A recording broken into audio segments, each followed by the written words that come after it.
اعوذ باللہ من الشیطان الرجیم، بسم اللہ الرحمن الرحیم۔ دنیا کی خوشی اور غم، دنیا کی خوشی اور غم۔ دنیا کی خوشی قابل اعتبار نہیں۔ دنیا میں گھڑی میں خوشی اور گھڑی میں غم ہے۔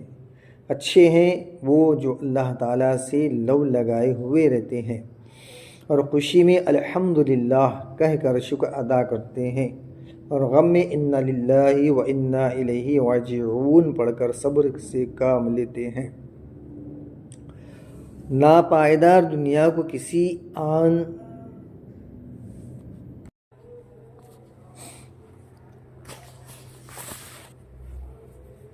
اس ناپائیدار دنیا کو کسی عام چیز نہیں۔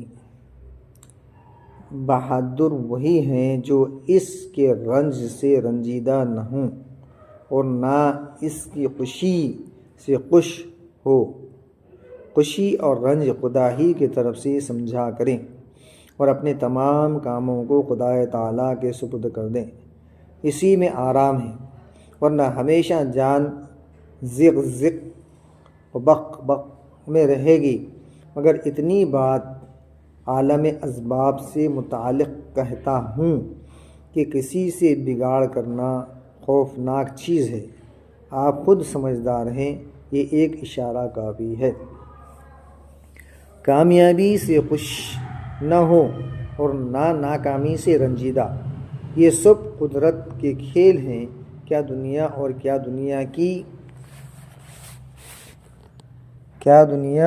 دنیا کی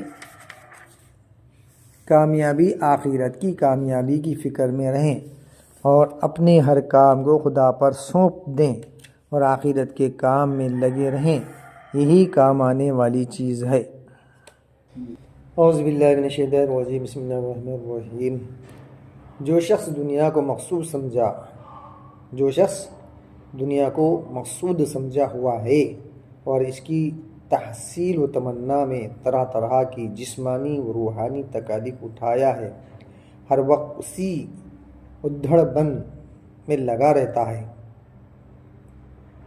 حلال و حرام کی تمیز نہیں ہوتی، ذرا سے نقصان کو عذاب اور امور آخرت کو عذاب عظیم سمجھتا ہے، اس لیے مال و دولت کی جدائی عذاب ہوتی ہے۔ اگر مال و اولاد طبیعت کے موافق بھی ہوں تو آئندہ کوئی ناگوار امر پیش آنے کا اندیشہ عذاب بنا رہتا ہے۔ ایسی حالت میں جب روح نکلتی ہے تو دنیا ہی کی محبت اور تصویر پیش نظر رہتی ہے۔ جب روح نکلتی ہے تو دنیا ہی کی محبت اور تصویر پیش نظر رکھتی ہے۔ ان حالات میں بے ایمان مر جاتا، اس لیے خدا کی نافرمان اور اس کے احکام کی تمسخر کرنے والوں کے مال وزار اولاد پر تعجب مت کرو، یہ چیزیں دنیا ہی میں عذاب دینے کے لیے دی گئی ہیں۔ واقعی دنیا داروں کو اموال و اولاد و عذاب ہوتے ہیں، اس شخص کا عمر بھر یہ حال رہتا ہے۔ دنیا دار جب مرتا ہے تو مال و اسباب کی حرص و لالچ میں مرتا ہے، اور جب اٹھتا ہے تو انہی چیزوں کی محبت میں اٹھتا ہے۔ بھلا ان لوگوں کو کیا لطف زندگی حاصل ہوتا ہے، برخلاف اس کے اہل اللہ کی کیفیت ایسی ہے کہ ان کے پاس کچھ ہو تو خوش، نہ ہو تو خوش۔ دنیا دار کو یہ بات کہاں نصیب ہوتی ہے؟ دنیا دار کو کسی شے کے ہونے کا بھی غم ہوا کرتا ہے اور نہ ہونے کا بھی۔ سینما سے متعلق کہا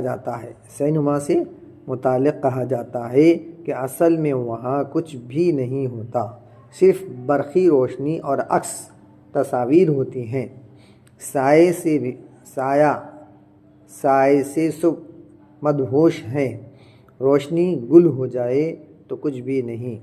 ایسا ہی دنیا بھی سینما کی طرح ایک نظر فریب کھیل ہے۔ ہائے ایسی ناپائیدار اور بے اصل چیز کی خاطر ہم نے خدا تعالیٰ سے بگاڑ کر لی ہے، کسی چیز سے عبرت نہیں لیتے۔ آخرت تو جا رہی ہے، دنیا بھی یہاں سے گئی۔ خدا کے لیے سنبھلو، خدا کے لیے سنبھلو، خدا کے لیے سنبھلو اور نافرمانی سے توبہ کر کے اللہ تعالیٰ کی اطاعت کرو، پھر دیکھو خدا تعالیٰ کی مدد کس طرح ہوتی ہے۔ جیسے بگڑے ہو ویسے ہی سدھرو گے، مایوس نہ ہو۔ دنیاوی متاع کی مثال پانی اور کشتی کی سی ہے۔ جب تک پانی باہر ہے اس کی بقا کا سبب ہے، جب پانی کشتی کے اندر ہوگا تو اس کی فنا کا باعث ہوتا ہے۔ ایسا ہی دنیا اگر دل سے باہر رہے تو دین میں مدد کرنے والے ہیں، اور جو دل میں گھس جائے تو موجب ہلاکت۔ اللہ تعالیٰ فرماتے ہیں کہ دنیا مثل پانی کی ہے، ہر انسان کو پانی کی ضرورت ہے، ایسے ہی دنیا کی بھی پانی بقدر ضرورت مفید اور ضرورت ہے زائد مضر ہوا کرتا ہے۔ یہی حال دنیا کا ہے، ایک حد تک تو مفید ہوتی ہے اور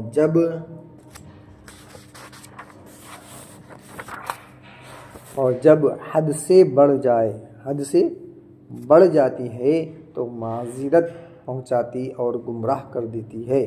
دنیا کے واقعات پر ایک نظر ڈالیے اور ایک نظر قرآن شریف پر۔ حق تعالیٰ کبھی فکر دیتے ہیں اور کبھی بے فکری، تاکہ بندہ کسی طرح اپنی طرف رجوع ہو۔ جب کسی طرح بھی غفلت سے باز نہ آئے تو سخت سزا دی جاتی ہے اور بیچ و بنیاد سے اکھاڑ کر پھینک دیا جاتا ہے۔ صدق اللہ۔